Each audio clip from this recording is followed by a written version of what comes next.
views expressed are not necessarily those of Salisbury University, the University System of Maryland, its regents, administration, officers, employees, or representatives. Such as Vice President of Student Affairs, Dr. Dane. 7:30 in the morning beside the Wayne Street parking lot.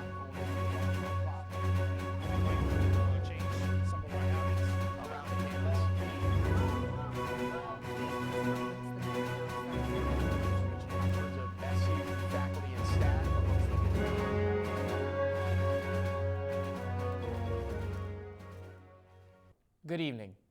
As we move deeper into April and the weather gets warmer, we are sure to see more day drinks in student housing areas such as New and Old Zoo.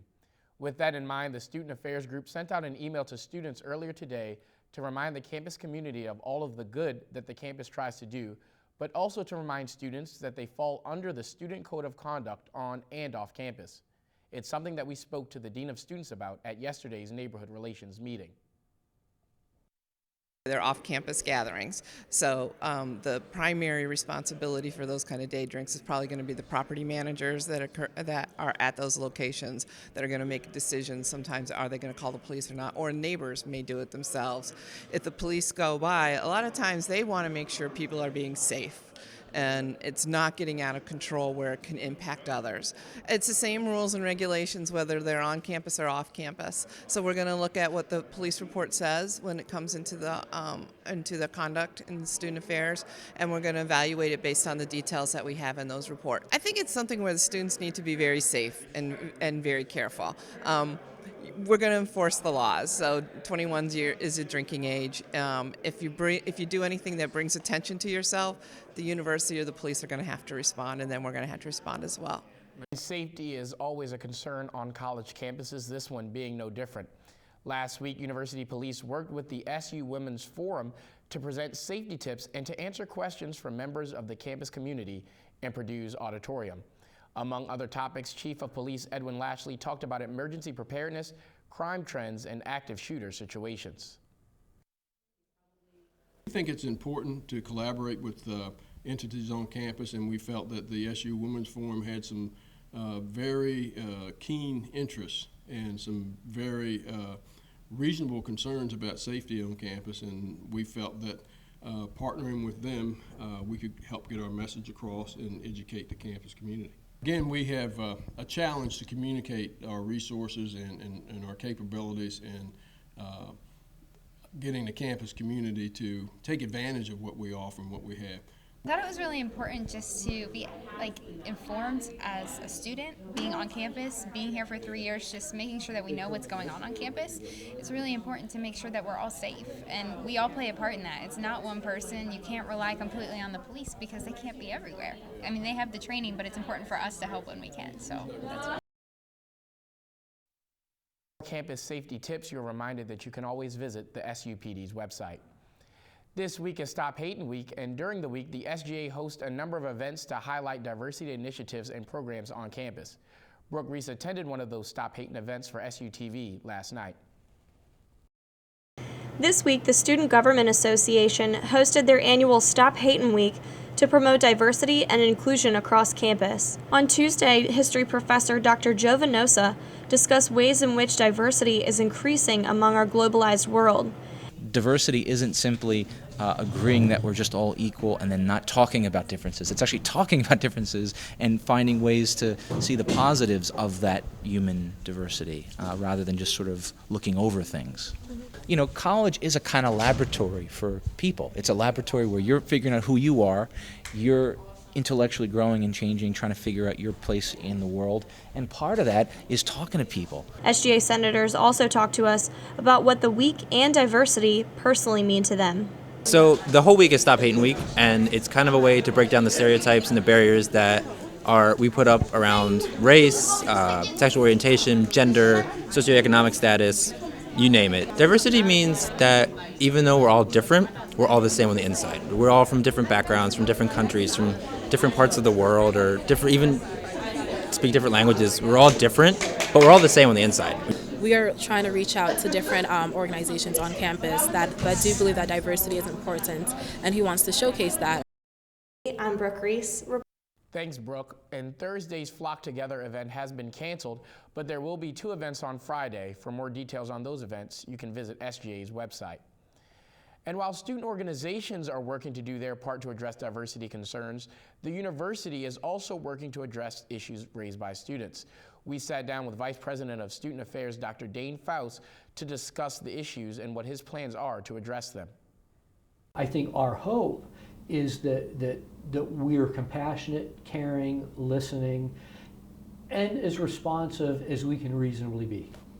Part of what our responsibility is communicating very broadly to students, but it's also communicating in some ways very narrowly that many people don't even know that we've had those communications about. But as I think of our role, particularly in student affairs, our role in student affairs is to support students both at the broadest level and in as many public ways as we can, but also very privately and very individually when it's appropriate to do that. Can we learn? Absolutely we can learn. Do we make mistakes? We absolutely make mistakes. Are we open to suggestion and are we open to criticism? We are. And I certainly hope that criticism that we receive is well intended, and it has been. It's not that I'm out to get you and you're a bad person and that you're wrong. The criticism is we think this can make Salisbury University an even better place, and it's a lot easier for me to receive that kind of criticism when it's brought in that vein. But we are certainly open, and clearly communication is an issue, and frankly it's not only an issue as it relates to diversity issues. Trying to educate our own offices on how best to manage communication, I think is very important. Our obligation, my obligation, and our university's obligation is when a student leaves Salisbury University that they're a critical thinker, that when they develop a point of view, when they develop a philosophy of life, that they have really thoroughly thought through that they've thought about all sides, all aspects of that, and they're going to come, and they'll probably evolve later on in their life as well, but when they leave Salisbury University, that they've thought through all of these things and they're an educated individual. And now Stevie Marie will give us a look at what to expect from the weather.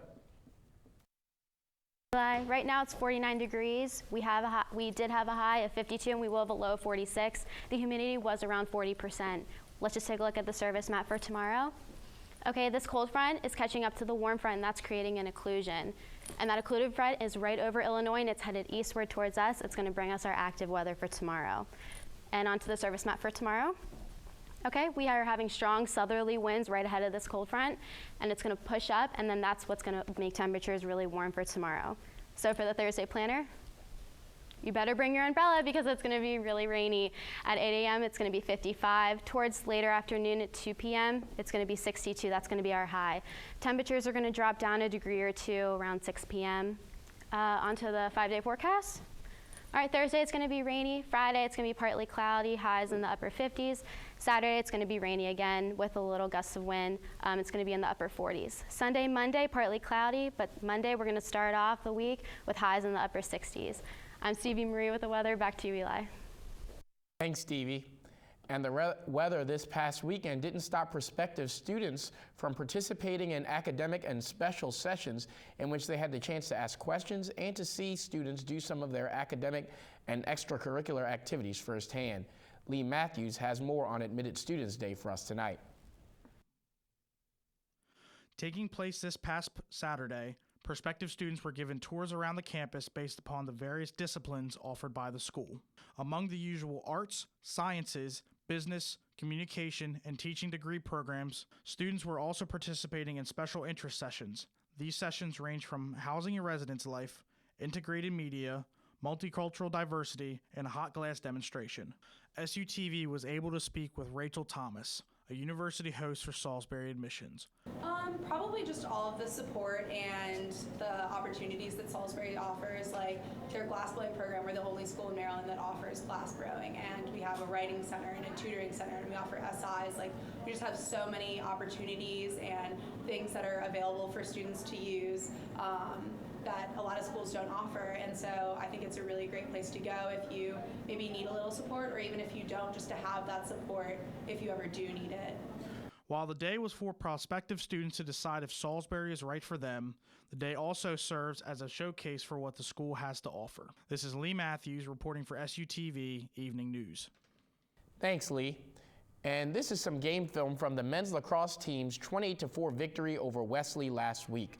The team, which sits in first place in Division III, is predicted by many to go all the way this year. This, all while the new Siegel Stadium's ribbon cutting will be held tomorrow at 4 p.m. If the team continues with this play, the Final Four will be held right here in Salisbury with the new Siegel Stadium playing host.